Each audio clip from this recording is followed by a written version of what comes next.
특징은 예. 통일교나 신천지는 자신들의 이제 이권을 위해서 정치에 영향을 미칠 때 은밀하게 합니다. 윤석열이 신천지에 도움을 줬다라고 하는 측면도 한 측면이 있고 이재명을 떨어뜨리기 위해서 윤석열을 지원했다라고 이제 거의 보고 있죠. 가장 나쁜 가장 저는 나를 채워줄 간편한 지식.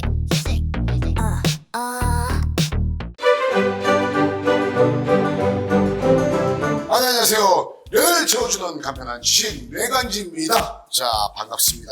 지난주에 말이죠, 그 통일교에 관한 얘기를 해주셔가지고 저도 말이죠, 통일교를 좀 알게 됐고요. 정치와 종교는 철저하게 분리가 돼야 된다라는 헌법에 있는 그 내용 다시 한번 상기를 해봤습니다. 오늘도 변함없이 말이죠, 반응이 좋으셔서 다시 한번 모셨습니다. 기독 사상 분야의 권위자, 경희대학교 공공대학원 박성철 교수님, 다시 한번 모셔봤습니다. 네, 반갑습니다. 반갑습니다. 교수님, 오늘은요, 신천지에 대해서 좀 말이죠, 많은 분들이 궁금해들 합니다. 신천지는 일단은 어떠한 교로 봐야 되겠습니까? 이단 신천지가 교주 이만희와 조직을 지키기 위해 정치권과 법조계, 세무당국을 대상으로 적극 로비에 나선 정황이 드러난 만큼 일단 뭐 개신교 이단으로 이제 보는 게 옳고요. 예. 지금은 이제 더 많은 부분에 있어서 개신교와 멀어지고는 있지만 어떤 출발점은 이제 개신교 이단이라 보는 게 맞는 것 같습니다. 아니 근데요, 이름을 참 그저 다들 잘 지어요.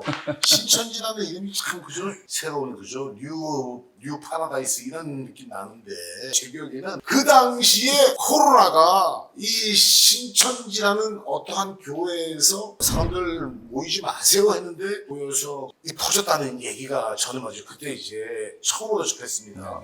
신천지 대구교회를 중심으로 확진자가 계속 나오면서 신천지 교회를 둘러싼 논란도 가열되고 있는 상황인데, 신천지 교회가 명단을 냈다고는 하지만 그게 다가 아닐 거라는 목소리도 있습니다.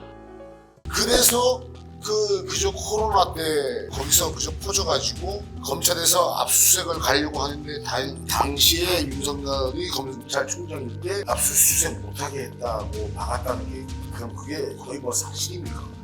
우선 코로나 당시 신천지 압수수색을 두 차례나 막아준 국민의힘 윤석열 대선 후보를 돕기 위해 총력을 쏟습니다. 윤석열이 신천지에 도움을 줬다라고 하는 측면도 한 측면이 있고 이재명을 떨어뜨리기 위해서 윤석열을 지원했다라고 이제 거의 이제 보고 있죠. 2002년도에 이제 지금 이제 이재명 대통령이 이제 경기도지사 시절에 신천지 압수수색이죠. 압수수색을 했죠. 왜냐하면 그 당시 이제 뭐 집단 모임이라든가 그렇죠. 이런 걸 금지하고 모임 금지가 일어났는데 이걸 어겼기 때문에 만약에 코로나 방역을 방해하는 세력이 있다면 거기에 대해서 엄정하게 제재하는 게 맞겠죠. 당연히 검사시니까 그러겠죠. 그런데 신천지가 코로나 방역을 방해했을 때 분명히 법무부 장관이 압수수색하라고 지시했는데 복지부 의견을 들어서 압수수색을 거부했다. 종교가 정치와 정말로 연관이 된 거네요. 이게 어쨌든 간에 거의. 신천지 간부 탈퇴자들의 양심 선언으로 신천지 신도들이 국민의힘 당원으로 가입해 당내 경선 과정에서 윤석열 후보를 밀어주고 대선 이후 국민의힘 당대표 경선까지 관여한 정황이 드러나고 있는 상황. 개신교 이단들의 특징 중에 하나가 처음에는 어떻든 이제 교회 영역에서 활동을 해요. 그러다가 이 교주들이 꼭 이게 정치적 영역으로 넘어가서 정치 권력과 결탁하는 경향을 보여요. 한 정당에 가입하는 것은 국민으로서 주권을 행사하는 것입니다. 정당 활동의 필요성을 설명하는 내용인데 회원들에게 영상을 보여주라고 권유합니다. 신천지 관계자들은 그 연결고리로 한국근후회 이희자 회장을 지목했습니다. 여러분과 제가 만들어 나갑시다. 이 자리엔 권성동 의원을 비롯한 국민의힘 전현직 의원 다수가 참석하기도 했습니다.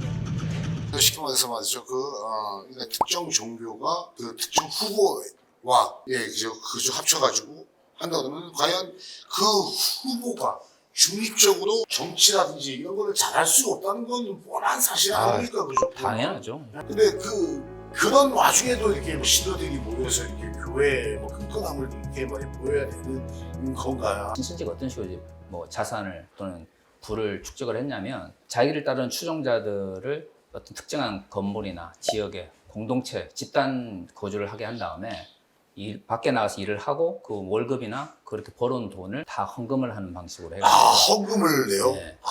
그렇게 해서 이제 신천지가 확장을 했거든요. 그러니까 신천지는 일단 집단 생활을 해야만 유지가 되고, 신천지 스스로가 코로나 기간 내에 이 모임 자체를 멈출 수가 없었던 거죠. 이분이 이제 만왕의 왕이라고들 하시나 봐요. 어떠한 분입니까, 이 사람이? 예.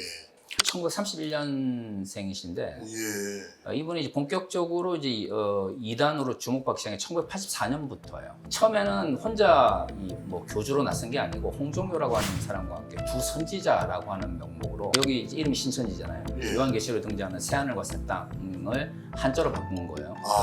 원래 교주는 두 명이 될 수 없거든요. 그래서 1987년에 이제 갈라지게 돼요. 그러면서 지금 이제 우리가 알고 있는 신천지, 이만희를 중심으로 하는 신천지가 형성됐는데, 이때만 하더라도 그렇게 영향이 크지가 않았어요. 그러다가 1990년대 들어가지고 무료 성경신학원이라는 걸 세웁니다. 길거리에서 성경에 대해서 무료로 가르쳐 드릴게요. 저도 한번 따라갔잖아요. 네. 먹을 거를 준다고 해가지고 네. 먹을 거 주면 저 따라갑니다. 그렇습니다. 예. 이제 이 방법을 1990년대부터 사용하기 시작했는데, 이때부터 신천지가 폭발적으로 성장하기 시작합니다. 90년대는 무료 성경 공부였다가 2000년 들어가지고는 무슨 뭐 무료 인성 검사나 성격 검사, 뭐 적성 검사 이런 식으로 해서 대학가에서 뭐 그런 식의 무슨 이제 서비스를 제공한다고 해서 대학생들을 이제 혹할 수 있어요. 신천지 등 이단이 가장 활개를 치는 때가 바로 수능이 끝난 요즘 같은 시기입니다. 이단 전문가들은 수능이 끝난 시기를 조심해야 한다며 특히 설문조사 등을 해달라는 요구에 되도록 응하지 말아야 한다고 조언했습니다. 이게 만왕의 왕이란 말은 종말에 이 세상의 모든 세상의 권세, 세속의 권세를 무너뜨리고 하나님의 나라를 이룬다라는 의미를 담고 있는데, 이만희를 만왕의 왕으로 분다는 것 자체가 종말론을 막 강조해가지고 사람들을 모은 다음에 불안하게 막 만드는 거야, 일단 마음을. 요즘은 이제 총회장이라고 부르는 이유가 바로 그건 기독교 교단들에서 목사들의 모임인 총회에서 뭐 회장을 뽑을 때 이 사람을 뭐라고 부르냐면 총회장으로 불러요.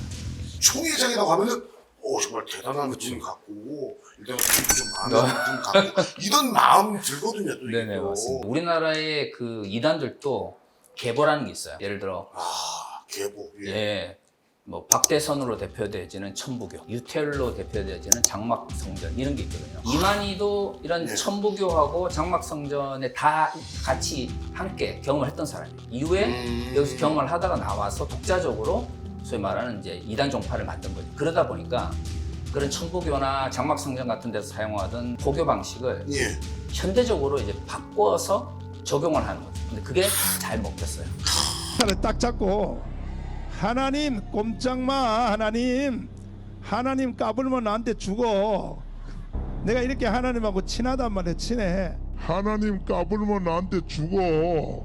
그리고 정광훈 목사가 이제 본격적으로 이제 부상하기 시작한 게 뭐냐면, IMF 터지고 나서 이 사람이 뭘 했냐면, 재정 자립이 안 되는 그 개척교회 목사들 불러다가 그 재정 컨설팅을 해준다고 하면서 인기를 얻기 시작한 거예요.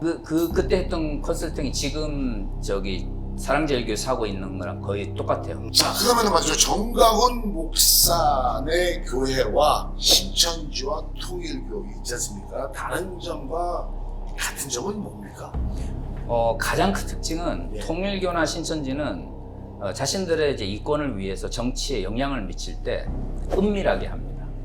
은밀하게. 오전 통일교 한학자 총재에 대해 구속영장을 청구했다는 소식입니다. 정치자금법 위반 등의 혐의를 적용했는데요. 그러다 보니까 주로 이제 불법적인 방식으로, 그리고 불법 로비를 통해서 정치인을 만날 때도 개인적인 관계를 통해서 이런 그 로비를 하는 방식을 취했었어요. 정광훈 목사 같은 경우에는 공적 연대에서 아예 대놓고 기독교를 팔고 그다음에 극우적인 어떤 생각을 이야기를 하기 때문에. 회장님, 황교안 전 대표님 하시는 말씀 보세요. 저게 통제되는 말입니까, 저게? 그래서 정광훈 목사의 통제를 받아야 되는 거예요. 이번에 그 서부지원 폭력 사태 때도 마찬가지지만, 공정경에서 폭력을 종교적으로 정당화해 주는데 굉장히 익숙한 사람이에요. 아니, 종교가 그저 폭력을 막아주는 게 사실은 종교여야 되는데 폭력 행위를 부추기고 더구나 법원을 그렇게 규정 가게끔 만드는 거는 이거는 잘못된 거지 않습니까? 요 사실만 봐도. 그러니까 현대 종교의 가장 어두운 점이죠. 아니 그분들도 대충은 알죠. 그죠? 법원을 찾아가서 뭐 그죠? 뭐 깨고 부시고 이러면 안 된다는 걸 알지만 그 종교에 발디뎌 놓고 있으면 그렇게 하지 않으면 나중에 뭐 천국도 못 가고 모든 거 다 없어진다고 하니까 가게 되지 않습니까? 이거는 맞습니다. 그죠? 그러니까 쉽게 말해서 종교가 건강하게 좀 해줘야 될 것 같아요, 정말.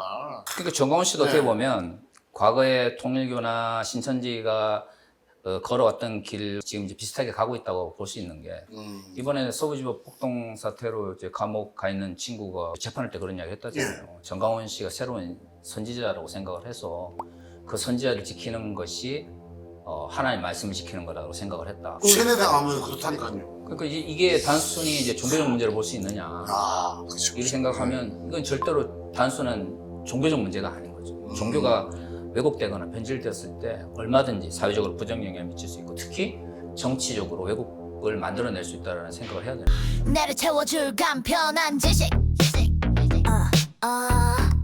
자 그러면요, 즉석에서 재미난 걸 제가 한번 제안을 하면 가장 나쁜 가장 세상 중에서 어디라고? 이야, 어렵네요. 네, 아니 왜냐면 시청자 입장에서 네네네. 좀 이렇게 그래도 어디가 좀 가장 안 좋다. 제가 철들고 나서 받은 질문 중에 제일 어려운 질문. 그러니까 저도 제가요 철들고 나서 가장 좋은 질문을 지금 한 것 같아요.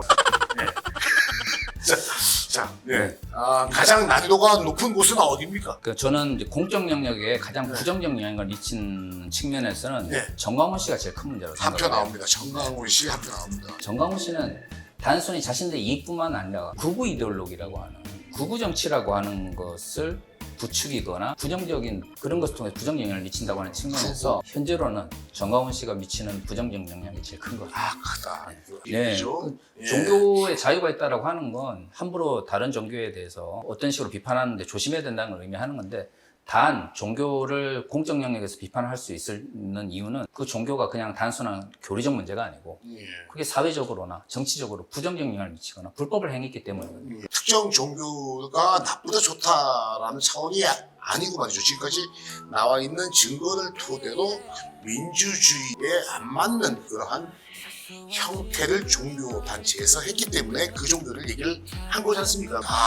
마지막에 정말 멋진 말씀해 주셔서 다시 한번 전문가시고 권위자라는 말씀 말이죠. 충분히 이해했고 감사합니다.